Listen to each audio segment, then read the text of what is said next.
Effect of current. Heating effect of current में हमें आज पढ़ना है जूल्स एक्सपेरिमेंट। जूल्स एक्सपेरिमेंट में पहले हीटिंग इफेक्ट के बारे में सोचते हैं। करंट के कई इफेक्ट्स होते हैं। करंट के इलेक्ट्रिक इफेक्ट में करंट जो है इलेक्ट्रिसिटी प्रोड्यूस करता है।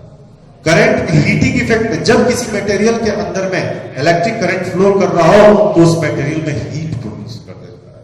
दूसरा एक इफेक्ट होता है magnetic effect of the current, कि जब भी किसी वायर से होकर के जाता है तो अपने चारों तरफ मैग्नेटिक फील्ड प्रोड्यूस करता है। ये हम नेक्स्ट चैप्टर में देखेंगे, बट यहां हमें देखना है हीटिंग इफेक्ट ऑफ करंट। इसके बारे में जूल साहब ने सबसे पहले एक्सपेरिमेंट किया। इन्होंने कहा कि अगर कोई भी कंडक्टर और है और यहां पर इस कंडक्टर से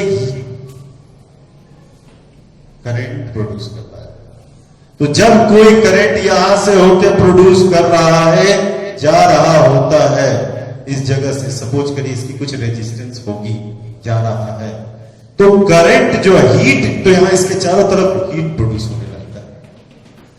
तो वो जो हीट प्रोड्यूस होता है पहला, वो डायरेक्टली प्रोपोर्शनल होता है आई स्क्वायर के, यानी जितना हीट प्रोड्यूस करंट जा रहा होता है उसके डायरेक्टली ये स्क्वायर के प्रोड्यूस है। देखा गया कि जो होता है हीट जो भी प्रोड्यूस हो रहा है, heat is directly proportional to the resistance of the wire. और जब हीट कुछ देर देखा गया तो heat is directly proportional to the time past. यहां पे आई क्या है? करंट है, और आर है रेजिस्टेंस ऑफ कंडक्टर, और टाइम है टाइम टेकन।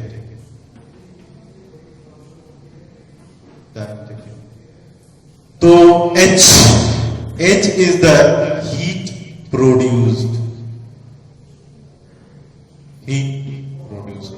तो heat produced in the wire is directly proportional to I square. Heat directly is directly proportional to R and T। अगर हम इस फॉर्मूले में इन तीनों को एक जगह करते हैं तो आ जाता है heat is equal directly proportional to I square R T। Proportionality हटाने के लिए कांस्टेंट रखा जाता है K square I square R T। और वेरियस एक्सपेरिमेंट में पाया गया कि इस प्रोपोर्शनलिटी कांस्टेंट की वैल्यू 1 है, तो फॉर्मूला बन गया H is equal to I square R T। And this is the Joule's result experiment. यही है जूल्स एक्सपेरिमेंट और इसके रिजल्ट। क्या इसके अलावा भी फॉर्मूलाज में कई और फॉर्मूलाज हम इसमें इसी के थ्रू अप्लाई बना सकते हैं। इसकी कुछ फॉर्मूलाज लाइक हमारे पास फॉर्मूला है H is equal to I square R T। हम जानते हैं ओम्स लॉ से V is equal to R I। हम चाहे तो ऊपर के फॉर्मूला में I is equal to V by R put कर देते हैं। H is equal to I square R T। I square यानी V by R whole square R T। V square by R square R T। R खत्म, square खत्म, तो V square by R T। तो ये एक और formula बन गया। ये एक और फॉर्मूला बन गया। दूसरा एक और V is equal to I square R T। I रहने दीजिए, I R T। हमने इस I को तोड़ दिया और ऊपर हम जानते हैं V is equal to R I होता है, तो इसके लिए V लिख देते हैं और V I T। तो H इज इक्वल टू एक, ये भी फॉर्मूला बन गया। अगर हम इस फॉर्मूला तीनों को एक जगह लिख दें तो यहां हो जाएगा V square by R T, और इसके बाद हो जाएगा V I T। And this is the whole formula. तो यहां आपको पता चल गया I square R T, V square by R T और V I T।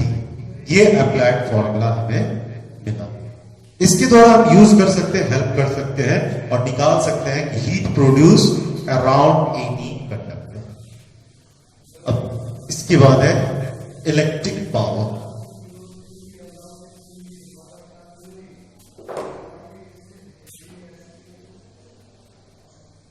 Electric power electric power हम जानते हैं यहां हीट प्रोड्यूस हो रहा है इलेक्ट्रिसिटी से, तो जो एनर्जी जनरेट हो रही है वो है हीट एनर्जी। तो इलेक्ट्रिक पावर क्या है? तो इलेक्ट्रिक एनर्जी जो जनरेट हो रही है, जो यूज हो रही है, वो जो हीट में खर्चा हो रहा है, अगर हम उसका पावर निकालना चाहें, यहां होगा work done per unit time. तो यहां पर electric power is defined as rate of doing electric work per unit time, per unit time. Rate of doing work, electric work per unit time is called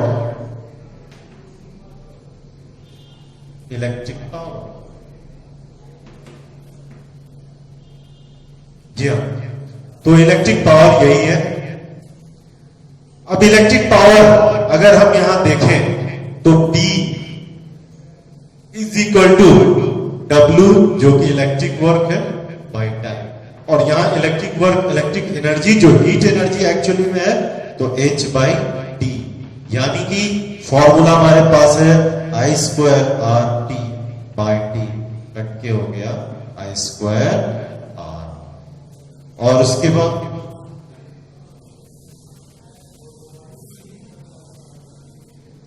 दूसरा है V square R T by T, कट के हो गया V square by R, V square by R. और तीसरा है we I T by, ये हो गया वी आई। यानी अगर तीनों को एक साथ लिखे तो पावर इज इक्वल टू यहां लिख सकते हैं I square R V square by R V I. हमारे पास कंप्लीट फॉर्मूला हो गया। तो इलेक्ट्रिक पावर हमने निकाल लिया। अब हम दोनों की यूनिट देख लेते हैं।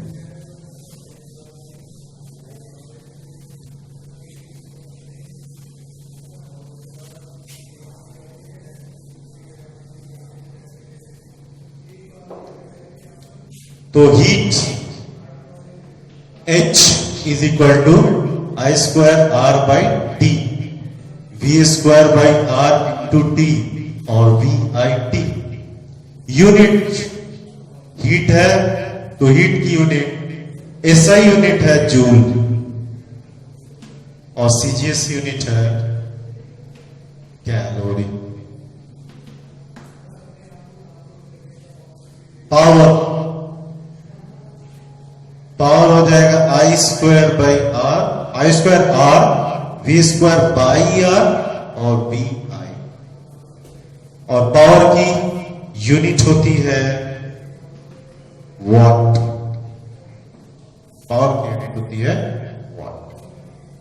तो यहां पर हमने देख लिया पावर की यूनिट। अभी आज हम लोगों ने पढ़ा heating effect of the current, electric power. Next day हम इस पर कुछ प्रॉब्लम्स